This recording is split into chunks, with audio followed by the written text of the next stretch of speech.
I've actually made a little progress on it this weekend.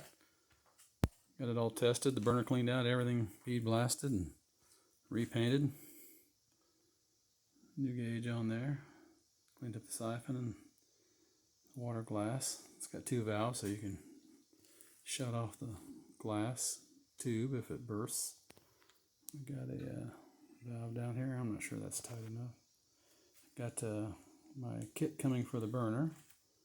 Might go with these 3 shut offs here. I'll make a special little nipple there. Get rid of the threads probably. Solder something in. And what I tend to do is make a wood handle like the original is. This is about an 1-inch handle, wooden one, and I can knock the pin out, drill a hole through, and then put the pin in through the wood, and it'll look pretty much like this. That's what they've done there. There you can see the pin right there.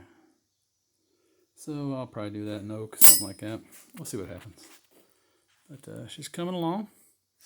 I've got the cap off the nickel plater, so that's getting done. That'd probably be a good little while. Anyway, thanks for looking, folks. Bye now.